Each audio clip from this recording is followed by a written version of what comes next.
po kayo, pwede po sila na sa pagkakaliluhan, kalakasan ng katawan, at mabuting pag-iisip ang patawarin po sila sa kanilang mga gagawang kasalanan, at isip ng puso sa litang gawa. Kailangan po ang sa dalangin sa pangalan ni Jesus.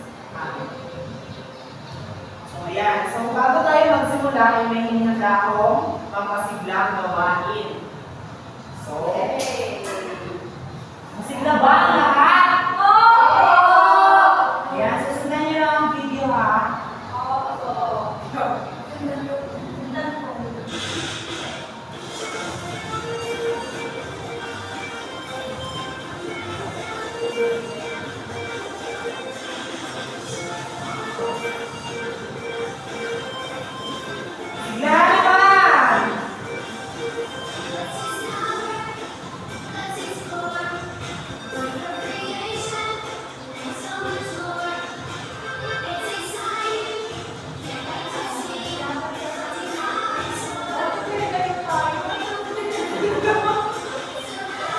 Okay lang yan, para mas makita niyo.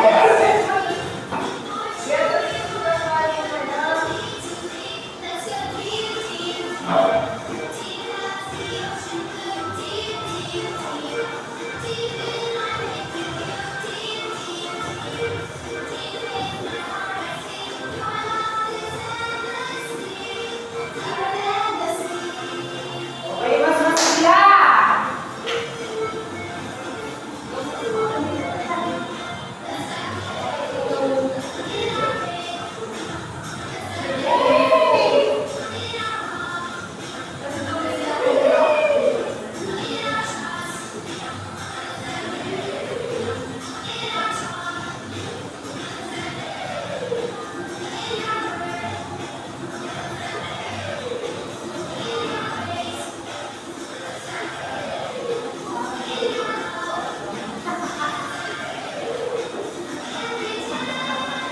Oh, go! Let's do it.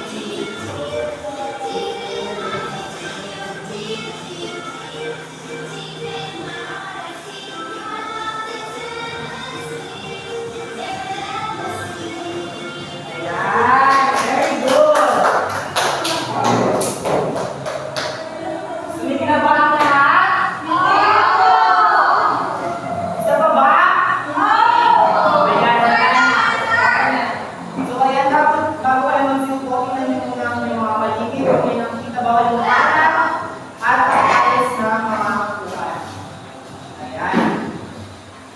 So, may lipat ba ngayong araw na ito?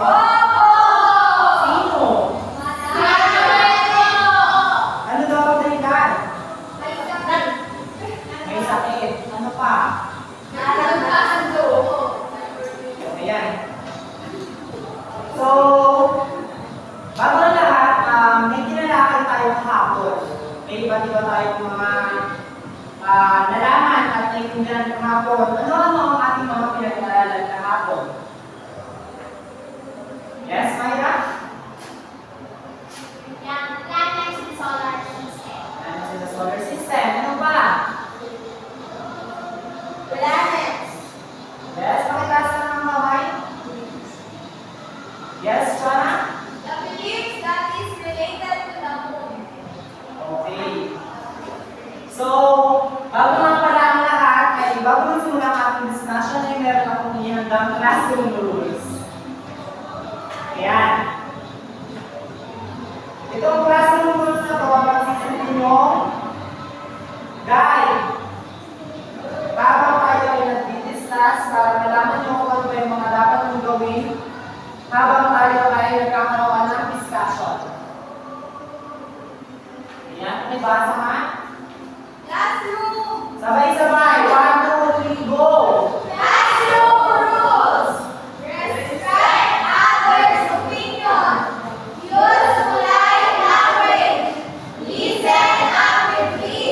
Engage learning activities and participate. Stay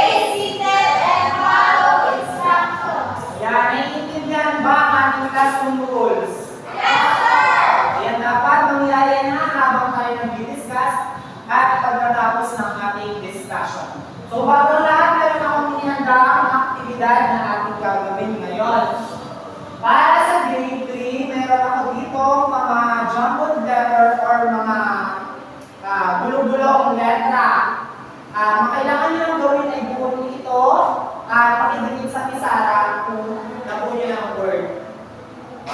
Ayan, pakibuo ng ayos at para naman sa grade 2, meron ako dito pinihanda activity din na magsisilbing tulay sa malawak mong pag-iisip. So, para sa inyo, grade 2, ano kaya ang mga bagay o mga gawain na makakatulong sa ating komunidad? So, halimbawa na lang ang pagtatapon ng basura sa tamang tapunan o saan tayo nakakatulong sa ating paligid, sa ating barangay. May naisip ba kayo na maaaring makatulong sa ating komunidad? Yes, Nicole? Paglilinis sa kapaligiran. Yes, paglilinis ng kapaligiran. Saan siya makakatulong? Kalikasan. Kalikasan. Pwede din siya sa paaralan, pwede din siya sa tahanan. Meron pa ba? Yes, Daniel? Tatanim ko ng mga puno. Pagtatanim ng puno, saan kaya siya makakatulong? Kalikasan. Kalikasan. Para?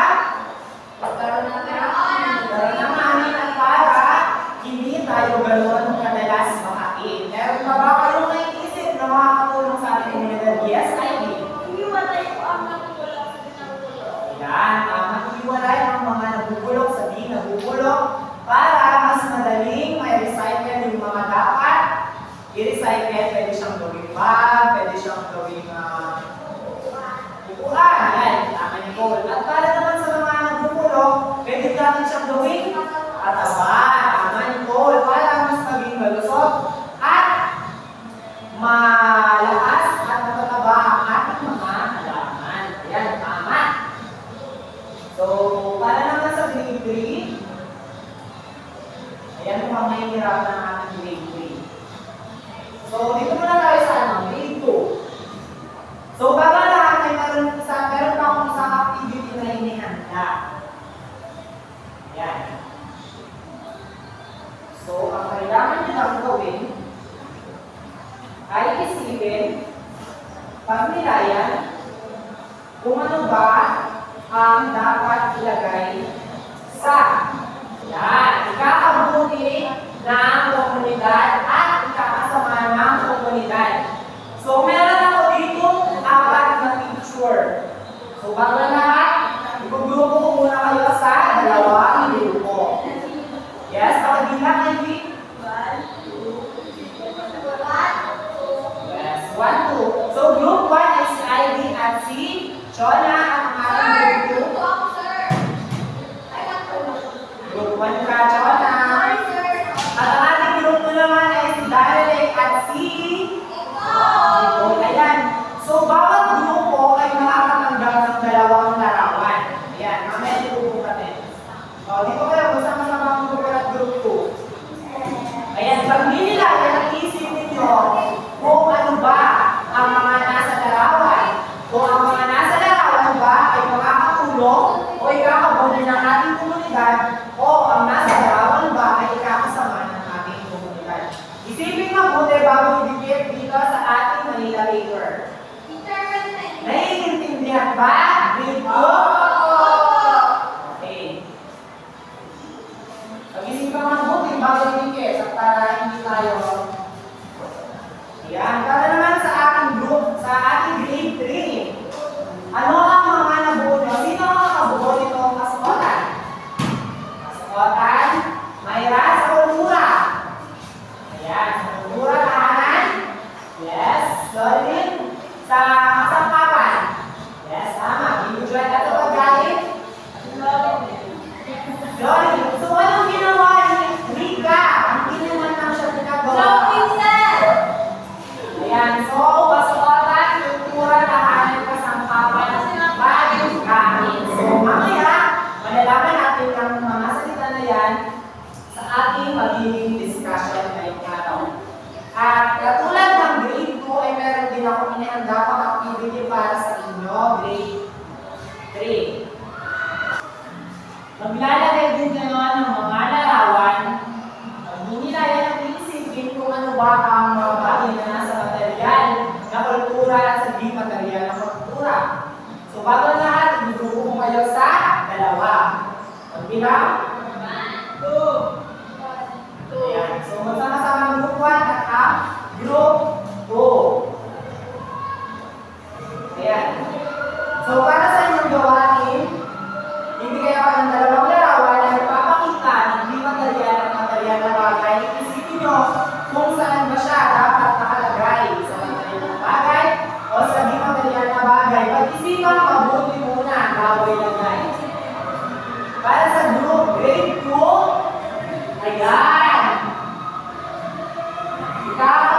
ng komunidad. Paano nga natin nasabi may kakabuti ng komunidad? Ano muna ang larawan na ito mga bata? Bayan ng Ina. Anong naitutulong nito sa ating komunidad? Yan, nagtutulungan sila, nagkakaisa sila. At ito naman ang pangalawang larawan. Ano ito ang nakikita natin ito? Pagsisimba. Bakit siya makakatulong sa komunidad?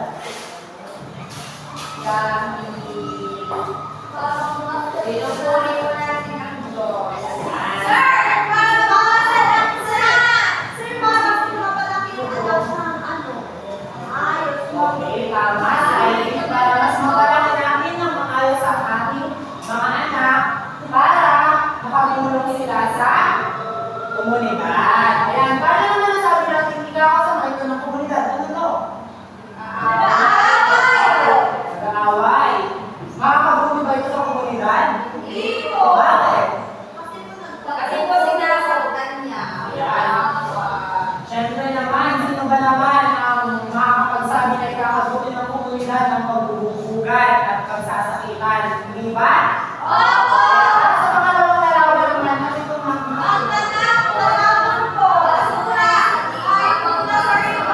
ayan. Pagtatapon ng basura sa hindi tamang basurahan. Siyempre, hindi yan ikakabuti ng komunidad. Bakit kaya hindi yan ikakabuti ng komunidad?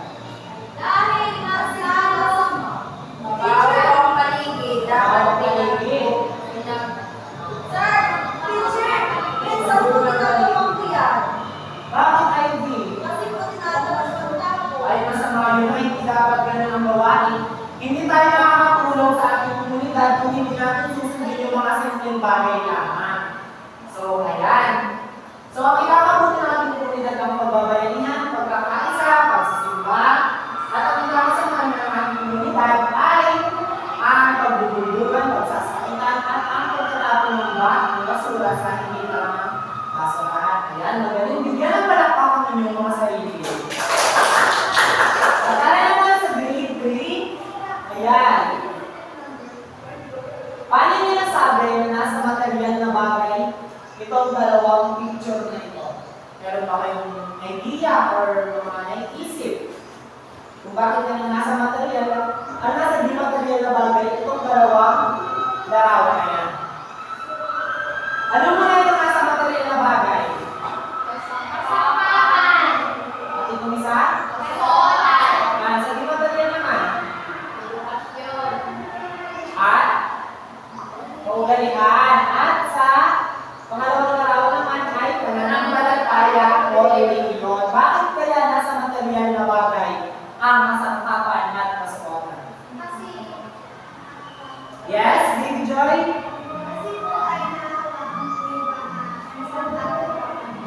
Kawakan, material na kultura. Tama ba si Baby Joy? Malalaman natin mamaya. At para sa di material naman ang kultura, bakit kaya nasa di material ang edukasyon sa kaugalian, pananampalataya at relihiyon? Bakit kaya? May naisip pa kayo.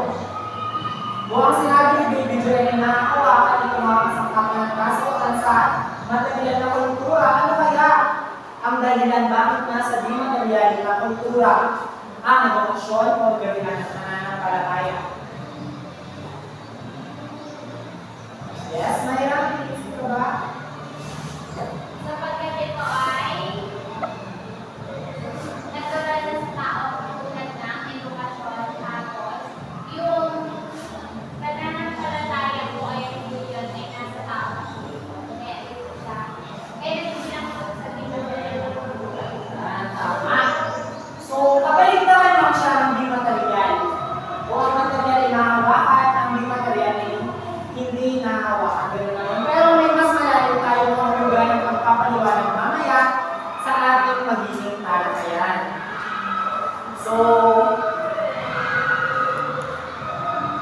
bago ang lahat ay iiwanan ko po na kayo ng activity grade na gawain grade 3. So, bago nga pala ang lahat, ano yung mga napansin niyo sa ating activity grade 3? Ano yung mga ginawa ng activity? At para malaman nyo kung ano ang magiging discussion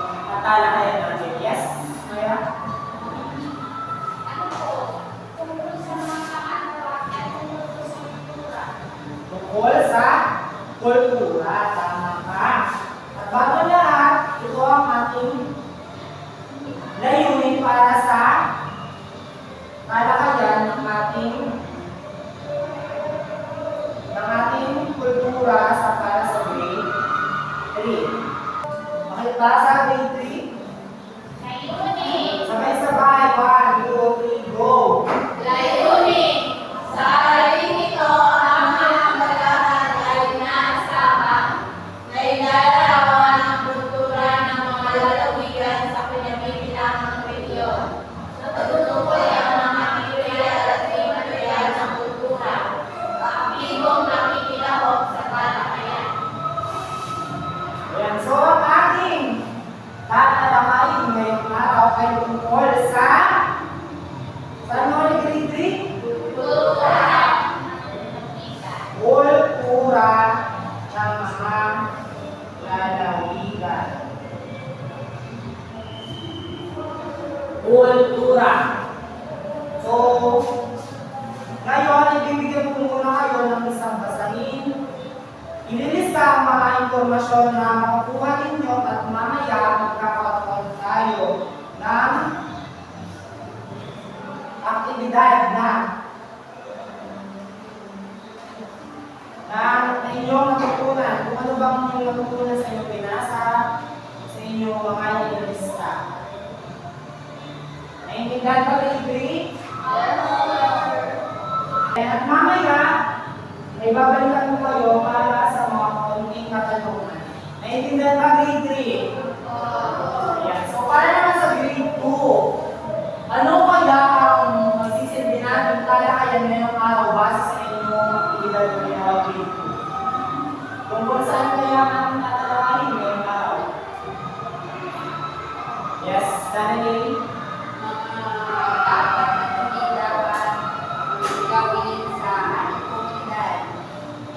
Tama. Meron pa bang ibang mga sagot? Yes, Eddie.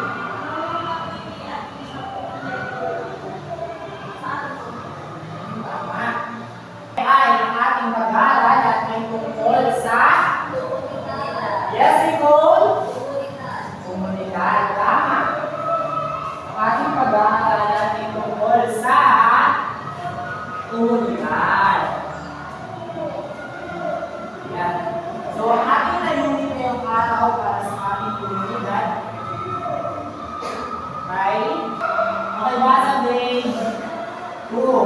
Kapag ito, ang mga aral ay nasama, nauunawaan ang konsepto ng komunidad, nag-iisa-isa ang mga elemento ng komunidad, nagpapaliwanag ang bahagi ng mga institusyon sa komunidad.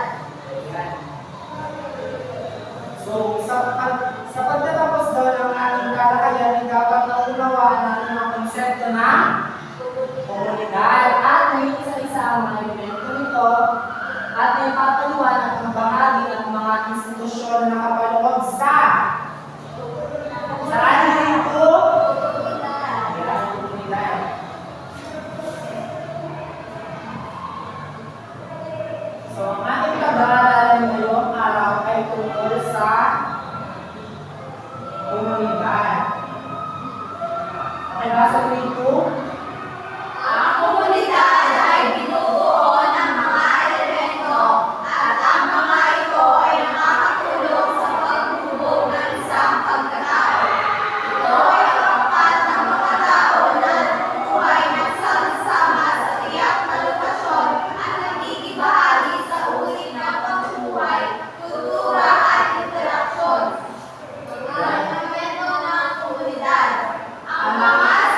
Sabi dito, namumuhay ng sama-sama sa tiyak na lokasyon. So, ibig sabihin, kapag mamamayan tayo, pamilya, tayo ay nakatira sa tahanan. Sa tiyak na lokasyon, sa tahanan. So, meron tayo dito tatlong elemento ng komunidad. Ang sambahayan ay nakatira sa isang tiyak na lokasyon o lugar. So, sino yan? Tayo mamamayan. Pangalawa naman, ang mga mamamayan ay nagpapakita ng pagkakaunawaan sa pamamagitan ng interaksyon at komunikasyon gamit ang partikular na wika. So sabi dito sa elemento ng komunidad, ang bawat mamamayan daw na nakatira sa komunidad ay nagkakaunawaan, nagkakaintindihan sa pamamagitan ng interaksyon o komunikasyon gamit ang kanilang sariling wika. Siyempre naman tayong mga mamamayan ay hindi natin maintindihan yung salubin ng ibang tao kung hindi tayo makikipag-interaction, hindi tayo makikipag-usap sa kanila. At syempre, hindi din naman natin maintindihan kung iba yung kanilang wikang ginagamit. So kung tayo Tagalog na mamamayan na nakatira sa barangay labasan ay Tagalog ang ginagamit, syempre mas madali natin maintindihan ang wikang Tagalog. At pangatlo naman, namumuhay na may pagkakaisa at pakiramdam na may pinabibilang pamamayan na nagamit ng partikular na wika. So, namumuhay na may pagkakaisa daw. So, doon sa ginawa natin ang bibigyan ay meron doon nagpapakita ng pagkakaisa. Ano yun? So, ngayon naman ay meron tayo dito mga institusyon sa komunidad.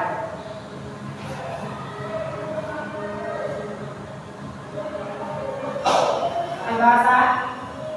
Mga institusyon sa komunidad, pamilya o sambahayan. Bawat tao ay isinilang sa isang pamilya.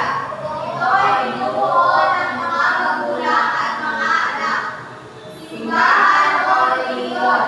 Karamihan ng mga komunidad sa Pilipinas ay may iba't ibang relihiyon at dahil maraming uri ng relihiyon, may kabayaran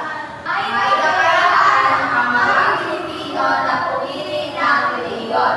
Edukasyon o paaralan. Dito nag-aaral ang mga bata upang matuto ng mga kaalaman. Dito sila tinuturuan ng kanilang mga guro ng iba't ibang uri ng kaalaman. Pamahalaan o otoridad. Ito ay tagapagtupad ng batas o mga tutunin sa komunidad. Sektor ng hanap buhay o kalakaran. Ito ang sektor ng ekonomiya ng komunidad na kailangan maghanap buhay o magtrabaho ng mga tao upang kumita at may pagbili ng mga pangangailangan. Ayan, so sa ating komunidad daw ay mayroong mga institusyon. At ang mga institusyon na ito ay makakatulong sa atin para mabuhay ng maayos sa isang komunidad. Ano yung una? Pamilya o sambahayan. Ayan, pamilya. So bawat tao ay isinilang sa isang pamilya. Ito ay binubuo ng mga magulang at mga anak. So sa madaling salita, tayo ang tinutukoy sa unang institusyon sa komunidad. Tayo ay ang pamilya at ang sambahayan. Para naman sa pangalawang institusyon, Simbahan o relihiyon. simbahan o relihiyon. Bakit kaya kasama sa institusyon ang simbahan at relihiyon sa komunidad? Ano kaya ang itutulong nito at makakabuti nito para sa ikakabuti ng ating komunidad? Ayan, so sa madaling salita, kasama talaga ang simbahan. Kasi kung tutusin, sila yung nagiging sentro ng pagkakaisa ng bawat mamamayan. Sila yung nagiging sentro ng pagmamahalan ng isang komunidad o ng isang pamilya. So sabi dito, karamihan ng mga komunidad sa Pilipinas ay may iba't ibang relihiyon. Ngunit, kahit pa sabihin natin iba't ibang ating relihiyon, nandun pa rin yung pagmamahalan, pagbibigay natin na pinagkakaisa tayo ng simbahan ng ating relihiyon. Pangatlo ay ang edukasyon ng paaralan. Bakit kaya kasama ito sa institusyon sa komunidad?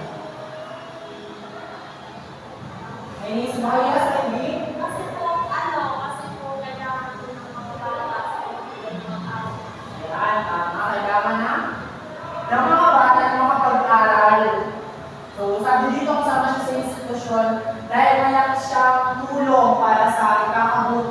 pagkakaunlad ng bata, pero hindi lamang sa bata at para din makatulong sa isang komunidad. At ang pangapat ay ang pamahalaan at otoridad. Bakit kaya kasama ang pamahalaan at otoridad sa institusyon sa komunidad? Sila po ang tagapag... Yes, Shana. Sir, kahit sila po ang tagapagpatupad ng batas o tutuloy sa komunidad, kung wala po ang pamahalaan ng komunidad, eh di magkakagulo ang komunidad. Yan, tama ka din, Shona. Kung wala ang pamahalaan at otoridad, magkakagulo-gulo ang mga mamayan sa isang komunidad. Dahil wala silang sinusunod na batas, wala silang sinusunod na tuntunin. So kung tayo may sinusunod na tuntunin, meron tayong pagkakaisa, meron tayong pagkakaunawan, ano ba yung mga bagay na hindi dapat tamang gawin, at ano ba yung mga bagay na tamang gawin para makatulong tayo sa ating komunidad. At ang panghuli naman ay ang sektor ng hanap buhay o kalakaran. So ito ay sektor ng na ekonomiya ng komunidad, kinakailangan maghanap buhay o magtrabaho ng mga tao. Bakit kaya kailangan maghanap buhay ng mga tao? Bakit? Kasama siya sa institusyon sa komunidad. Yes, Ivy? Sir, kasi po kasama po yung sector kasi mamamatay po ako kunyari po ng magkain. Wala po ako pangpili. Tama ka naman dyan. Wala tayong sapat na pera kung hindi tayo magtatrabaho. Kung wala tayong pera, simple, wala tayong makakain. So, ang sinasabi lang dito kung bakit siya kasama sa institusyon sa komunidad is yung mga, for example, ay meron tayong mga trabaho. So, syempre may binabayaran tayo. Mga kuryente. Oo, manigunod. Buwis. Yun, may binabayaran tayo mga buwis. So, syempre, hindi lang tayo nagsisilbi para sa ating pamilya, ngunit nagbabayad din tayo para sa ikakabuti ng ating komunidad. Kaya, naiintindihan ba ang ating pinag-aaral ngayon, grade 2? Opo! Ayan. So, ano ang ating pinag-aaralan ngayon? Komunidad! Komunidad! Komunidad. Ayan. So, ang komunidad daw ay nagsisilbing malaking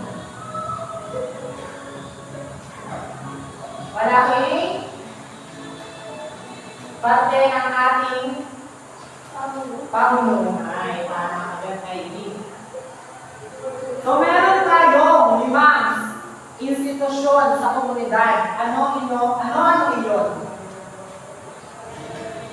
Teacher, isa-isa lang. Yes, Sarah, yes, Natalie. Ano po, yung pamilya sa bayan. O, yes, sa bayan. Shona, Simbahan o relihiyon. Simbahan, Leon, Ivy, Edukasyon po at paaralan. edukasyon ng paaralan at Nicole, Pamahalaan ng komunidad. pamahalaan ng otoridad at ang pang-5, sektor ng hanap buhay at ibang kabuhayan.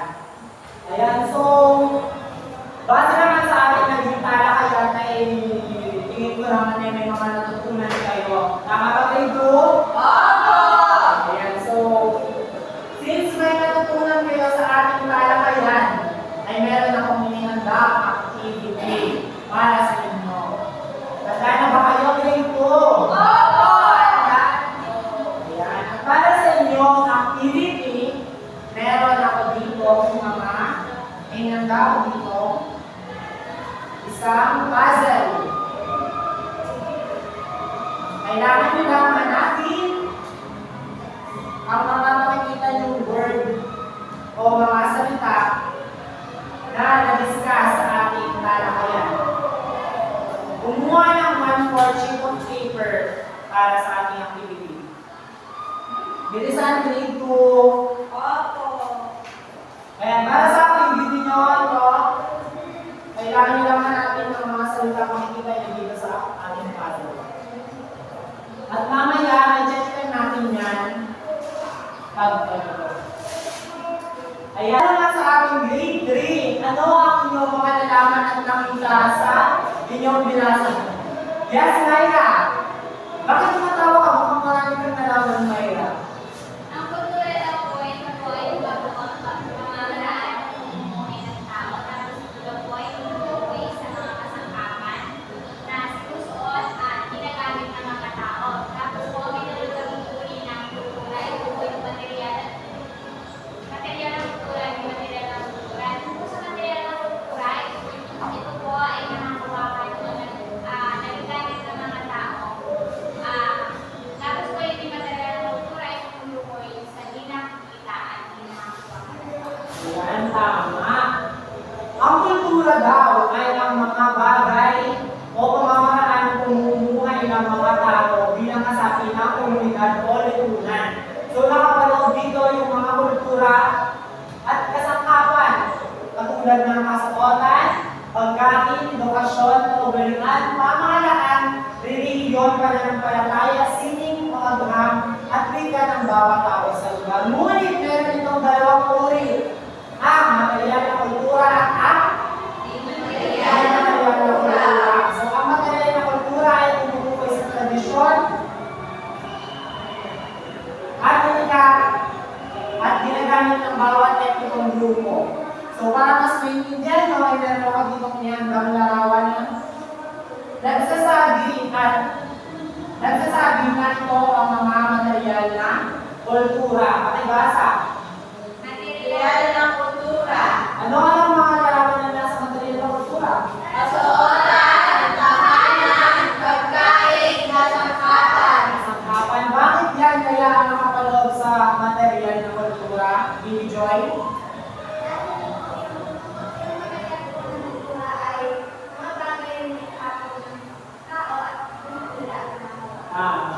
So, ang kasuotan ba yung nilikha na hawakan ng tao? At ang tahanan, pagkain, kasangkapan ay nasa material na kultura dahil ito ay mga nakikita at nahawakan ng tao. At para naman sa ating ikalawang uri ng kultura, ang di material na kultura, nagsasabi ito na ang Lord. Ito ay tumutukoy sa mga bagay na di nakikita at di nakakawakan. So, meron ako dito malalaman ng di material na kultura. Ayan, ano ang mga larawan na nakikita niyo sa di material na kultura? Balikan, mahalan, paniniwala o pamahiin, singwaga, pananampalataya o reliyon, at wika. Ayan, so, base sa kaulugan ng di material na kultura, ang mga di material daw na kultura ay ang mga bagay na di natin nakikita o nahawakan, ngunit ating ginagawa o sinasagawa. Ayan, tama yung salita. So, tulad na lamang ito ang pananampalataya o reliyon, nakikita ba natin ito? Ngunit ating ito ginagawa, tama, hindi. So, katulad nitong mga wika, edukasyon, kaugalian, ito yung mga bagay na di natin nakikita ngunit ating ginagawa. Ayan. So, naintindihan ba ang ating talakayan ngayong araw? Ayan. So, kung naintindihan nyo ang ating tinalakay ngayong araw, ano ang kulturang ating sinasabi mo na banggit sa ating talakayan? Yes, Rika? Ang kultura daw po ay isang uri ng pamumuhay sa isang komunidad o lipunan. Ayan, so meron tayong dalawang uri ng kultura. Ano ito, Baby Joy?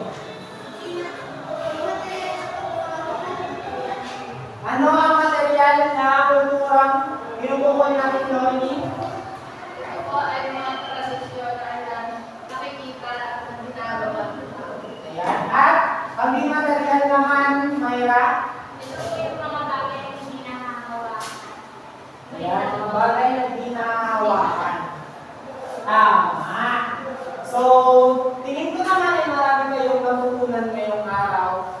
Ngayon ay i-group ko kayo sa dalawang grupo. Yan, same group na ulit. Chona, group 1. Ay, Mayra, group 1 and Baby Joy. And group 2 is Rika and Dolphin.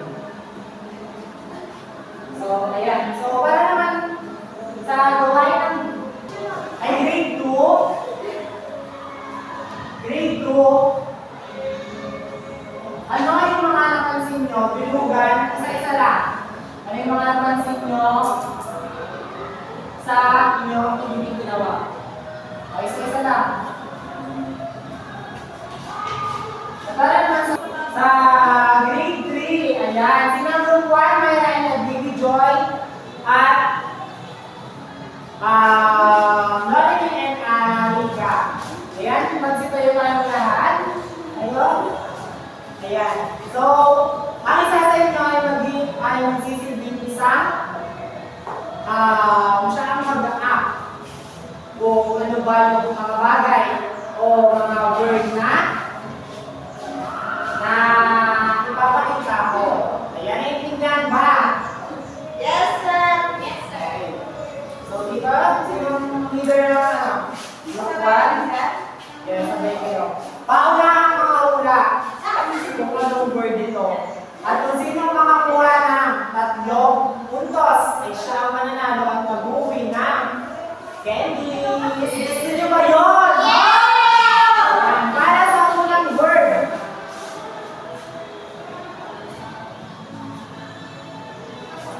Una. Kailangan magsalita. Ayan, so meron na isang puntos ang group Y. Very good. At para sa pangalawang word. Tahanan. Tahanan. Simbahan. Tama sa mga word. Bahay, mali. Ay, pakita ko na lang sa Simbahan, tama ang group O. Ayan. So para sa kalawang dalawang puntos, very good. Para naman sa ikatlong word ay pagmamano. pagmamano. Alam ko na yung kasundayan. Tama. Okay, very good. Good, pagmamano. Ano ba yung ginawa niyo? Ano ba yung ginawa ni Maya? Gano'n. Hindi kasi ang ginawa. Parang Wala naman sa usahan. Gano'n naman sa akin. ayan, very good group. Yung meron na kayong 2 points. At isang puntos na lang para kayo ng panalo at may uwi mga candy. At group 1, pwede ba kayo humabol? Okay? At para naman sa pang-apat na word.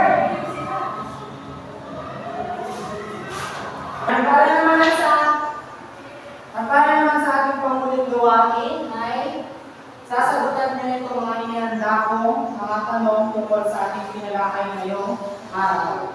Ayan. Pakipasa sa likod. At pagkatapos niyong magsagot, ay ma-check na natin mamaya.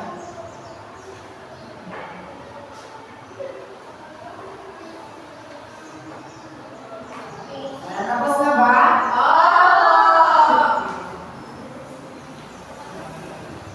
Ayan, para sa grade 2, number 1, anong sagot nyo? Tama, tsakan. Number 2, tama. Number 3, tama. Number 4, tama. Number 5, ayan. Sino naka 5? Very good, grade 2. Pakipasa ng papel sa unahan. At sa grade 3 naman, anong sagot nyo sa number 1? DM. Tama. Number 2, M. Material na kultura. Number 3, DM. Di material na kultura. Tama. Number 4, M. Material na kultura. Number 5, DM. Tama. Di material na kultura. Sinong naka 5? Very good, grade 3. Napakagaling naman.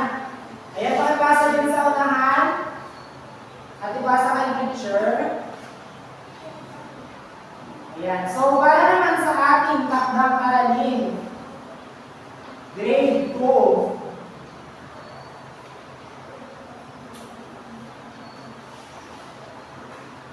Ayan. Isulat sa papel ang inyong mga sagot at ito ay papasa bukas. Pakibasa grade 2. Pag sa Mag-isip sa kahayag o sa internet tungkol sa kultura ng inyong mga ninuno. Yan. At para naman sa grade 3, ito naman ang inyong magsisilbing takdang malalim. Bukas ito yung pabasa ha. May basa grade 3. Kausapin mo ang iyong magulang. Tanungin mo kung paano nakakatulong ang iyong pamilya sa komunidad. Itala ang iyong sagot sa isang comment. Ayan. Mukhang nalulugaw na kayo Itala. Ayan para sa grade 2, bukas ito basa ng takbangalan at bukas din sa grade 3. Naintindihan ba mga bata? Ayan, so magsitayo ang lahat. Goodbye, class!